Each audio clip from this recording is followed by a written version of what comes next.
Friends நேயர்களுக்கு வணக்கம். சொல்லி வச்ச மாதிரி அடிச்சிருக்காங்க கில்லி அப்படின்னு சொன்னா பொருத்தமா இருக்கும். என்ன அப்படின்னு பாத்தீங்கன்னா, எஸ்டிபிஐ தன்னுடைய நிலைப்பாட்டை அதிகாரமா என்ன பண்ணியிருக்காங்க, அறிவிச்சிருக்காங்க. அதிமுக கூட கூட்டம் இல்ல, உறவும் இல்ல, எந்த இதுவும் இல்ல. நாங்க வெளியே வந்துடுறோம் அப்படின்னு சொல்லிட்டு எஸ்டிபிஐ தன்னுடைய நிலைப்பாட்டை அதிகாரப்பூர்வமா அறிவிச்சிருக்காங்க. நம்ம ஆரம்பத்திலே கணிச்சதுதான். ஏங்கங்க இவங்க சொல்ற பேச்சை கேட்டாங்கங்க. இதுல வேற எடப்பாடி பழனிசாமி என்னென்னலாம் சொன்னார் தெரியுமா? என்ன சந்தேகப்படுறீங்களா? நான் பாஜக கூட கூட்டணி வைக்க மாட்டேன் அப்படின்னு சொல்றதை நீங்க வந்து சந்தேகப்படுறீங்களா? என்னென்ன பேச்சு பேசுனாரு. ஒட்டும் இல்ல, உறவும் இல்ல, இதுக்கப்புறம் இப்ப இல்ல, எப்பவுமே இல்ல, அப்படி இப்படி எல்லாம் பேசின்னு வந்தாரு.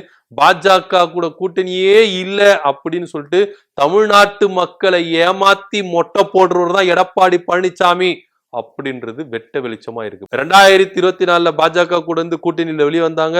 சிறுபான்மையினர் ஓட்டு நம்ம தவற விட்டுட்டோமே, இப்ப சிறுபான்மையினருக்காக என்ன பண்றது அப்படின்னு சொல்லிட்டு இஸ்லாமிய அமைப்பான எஸ்டிபிஐ என்ன பண்ணாங்க, தன்னுடைய கூட்டணியில சேர்த்துக்கிட்டாங்க. பெரிய மாநாடெல்லாம் போய் அட்டன் பண்ணாரு.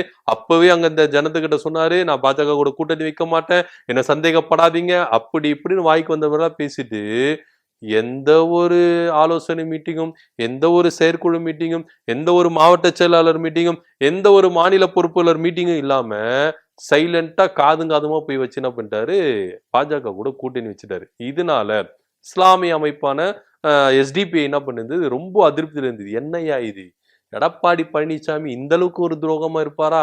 இந்த அளவுக்கு ஒரு பச்சை தமிழன் சொல்றாங்க, இவர் பச்சை தமிழன் இல்ல, பச்சை துரோகி அப்படின்ற சொல்ற அளவுக்கு வந்துட்டாரு.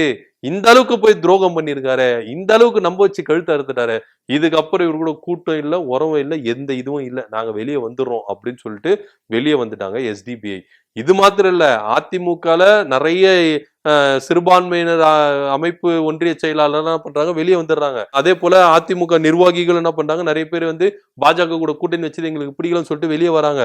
தொண்டர்கள் அழுகுறாங்க தலையில துண்டை போட்டுக்கிட்டு. ஐயையோ, இந்த ஆளு வந்து பாத்தீங்கன்னா அதிமுகவை படுகுழி குழியில போயிட்டு இறக்கி விட்டுட்டாரு, இதுக்கப்புறம் இது இதுக்கப்புறம் இது மீண்டு வராது அப்படின்னு சொல்லிட்டு தலையில துண்டை போட்டு புலம்பின்னு இருக்காங்க எடப்பாடி பழனிசாமியோட செயலாளர். இது வந்து முழுக்க முழுக்க வந்து பாத்தீங்கன்னா எல்லாரும் அதிமுக தொண்டர்கள், கீழ்மட்ட அடிமட்ட தொண்டர்கள் சொன்னா எடப்பாடி பழனிசாமி ஒரு சுயநலவாதி, இந்த அளவுக்கு போயிட்டு தன்மானத்தை விட்டுட்டு அதிமுக கிட்ட போயிட்டு திரும்ப விழுவாருன்னு யாருமே நினைக்கல. இவர் விழுந்தா பரவாயில்ல, கட்சியை எடுத்துன்னு போயிட்டு விழ வச்சிருக்காரு, இதுக்கப்புறம் எப்படி வரும் அப்படின்ற ஒரு செய்தி நிறைய பேர்கிட்ட வந்து வெளியே வந்துட்டு இருக்கு. இதன் மத்தியில பாஜக ஒரு காயை இப்ப நகர்த்த ஆரம்பிச்சிருக்காங்க. என்ன அப்படின்னு பாத்தீங்கன்னா, ஓபிஎஸ் உள்ள வரணும் அப்படின்னு சொல்லிட்டு. இதுக்கு இபிஎஸ் கொஞ்சம் சைலண்டா இருக்காரா. இரண்டாம் கட்ட தலைவர்கள், முன்னாள் முத்து அமைச்சர்கள் எல்லாருமே ஓபிஎஸ் கூட கொஞ்சம் பேச்சுவார்த்தை நடத்திட்டு இருக்காங்க. என்ன விஷயம்பா இந்த அளவுக்கு வந்து இறங்கி வராங்களா ஓபிஎஸ் கிட்ட அப்படின்னு பாத்தீங்கன்னா, இந்த இரட்டை இலச்சின வழக்கு இப்போ ஃபைனல் விசாரணை நடக்குது. இந்த விசாரணை நடந்த பிறகு அடுத்து தீர்ப்பு தான். இந்த தீர்ப்பு யாருக்கு சாதகமா வரும்னு பாத்தீங்கன்னா, ஓபிஎஸ்க்கு சாதகமா வரும் அப்படின்னு தான் எல்லாருமே என்ன பண்றாங்க, கணிக்கிறாங்க. இங்க இபிஎஸ்க்கு வராது அப்படின்னு தான் சொல்றாங்க. சோ இதனால வந்து பாத்தீங்கன்னா ஓபிஎஸ் உள்ள இழுத்துக்கலாம் அப்படின்ற ஒரு முடிவுல எடப்பாடி பழனிசாமி இறங்கி வருதா ஒரு விஷயம் வந்திருக்கு. இதனால 2 இலைகள் தனித்தனியா இருந்தது, இப்ப இந்த 2 இலைகளும் ஒன்றா சேர போகுது அப்படின்ற ஒரு நல்ல செய்தியும் அதிமுக கிடைச்சிருக்கு. என்னதான் இருந்தாலும் நிறைய நிர்வாகிகள் வெளியே போனாலும் இப்ப ஓபிஎஸ் உள்ள வருதுனால கொஞ்சம் நம்பிக்கை உங்களுக்கு வந்திருக்கு. அதிமுக ஒன்றிணைஞ்சிரும்பா அப்படின்ற ஒரு நம்பிக்கை வருது.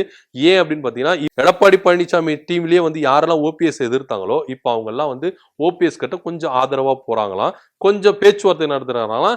இதை எடப்பாடி பழனிசாமி கண்டும் காணாம இருக்கிறாரு, சட்டம் பண்ணாம இருக்காரு. ஏன் எதுக்கு அப்படின்ற ஒரு வார்த்தையோட கேட்காம இருக்காராம். ஏன் அப்படின்னு பாத்தீங்கன்னா, இதுல பாஜகவுடைய பங்கு பெருசா இருக்குது. அதனாலே வந்து பாத்தீங்கன்னா ஓபிஎஸ் உள்ள வர்றதுக்கான அதிக வாய்ப்புகள் இருக்கு அப்படின்ற அரசல் பரசலா பேசிட்டு இருக்காங்க. என்னதான் இருந்தாலும் பாஜக கூட கூட்டணி வச்சு தப்பு தான். நீங்க அதிமுக ஒன்றிணைஞ்சு தனித்து நின்னா கூட நீங்க வந்து கொஞ்சம் டஃப் கொடுக்கறதுக்கு வாய்ப்பு இருந்தது. ஆனா பாஜக கூட போனதுனால இப்போ இவங்க சொல்றாங்களே, திமுக கூட்டணி வந்து உடையும் உடைஞ்சு எங்கெங்க போவாங்க? அதிமுகன்னு ஒண்ணு இருந்தா தானே வருவாங்க. இப்ப அதிமுகவும் பாஜக கிட்ட போயிடுச்சு.